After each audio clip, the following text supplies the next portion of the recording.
اسلام کی پیٹھ میں پہلا چھرا جو گھونپا گیا وہ سیدنا عمر کی شہادت تھی، اور جو آخری زخم لگا جس کے بعد 2 ٹکڑے ہو گیا اس امت کا شرازہ، وہ واقعہ کربلا تھا۔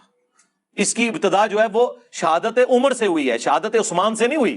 یہ بھی دھوکہ دیتے ہیں صرف بنو امیہ کو بیچ میں لانے کے لیے۔ بنو امیہ میں حضرت عثمان اور عمر بن عبدالعزیز، ان کی تو کیا ہی بات ہے، یہ تو آل فرعون میں موسیٰ ہیں رضی اللہ عنہما وعلیہم السلام۔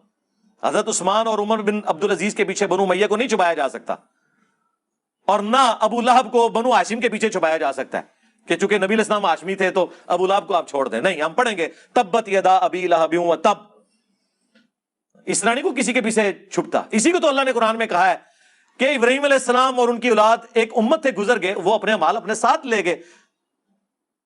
لہا ما کسبت ولکم ما کسبتم، ان کے لیے ان کے اعمال ہیں، تمہارے لیے تمہارے اعمال۔ تم سے نہیں پوچھا جائے گا کہ وہ کیا کیا کرتے تھے۔ جو یہ آؤٹ آف کنٹیکسٹ ہمیں کہتے ہیں کہ جی جو واقعات ہو چکے آپ سے نہیں پوچھا جائے گا، وہ اللہ نے یہ کہا ہے کہ جو نیک لوگوں کی نسبت ہے وہ تمہیں کام نہیں آئے گی اگر تمہارے کرتوت نیکوں والے نہ ہوئے، وہ نیک اعمال اپنے ساتھ لے گئے۔ اللہ تم سے نہیں پوچھے گا کہ ابراہیم کتنا نیک تھا، اللہ یہ پوچھے گا تم نے کیا کام کیے۔ مطلب سمجھ آیا آپ کو؟ لہا ما کسبت ولکم ما کسبتم ہے۔ لہا کا مطلب ہوتا ہے نیک امال کے لیے۔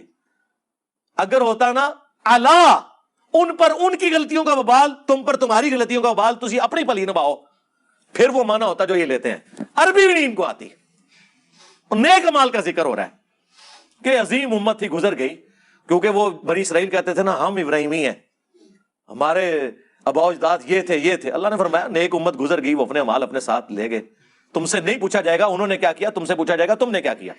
انہوں نے پکڑ کے کہا کہ تم سے نہیں پوچھا جائے گا کربلا کیوں ہوئی، تو آڈے کو پوچھا جائے گا کہ یزید رضی اللہ عنہ کیوں کہندے ہو، تو آڈے ڈاکٹر ذاکر نائک نے کام پایا سی نا۔ یزید میں اللہ پلیز ود ہم 2009 میں ان کی بڑی عزت کرتا ہوں، جو پازیٹیو چیزیں اس میں ان کی عزت کرتا ہوں، لیکن جہاں غلطی کی ہے ہمیں تو پھر آل البیت جیسا تو ہے ہی کوئی نہیں ہے نا، باقی تو سارے بعد میں۔ تو ہم نے تو ریبٹل میں جواب دیا نا، آپ کے حضرت جی نے نعرہ لگایا نا بے گناہ بے خطا معاویہ معاویہ، ہم نہ بولیں کہ بے گناہ بے خطا تو عمار بن یاسر ہے،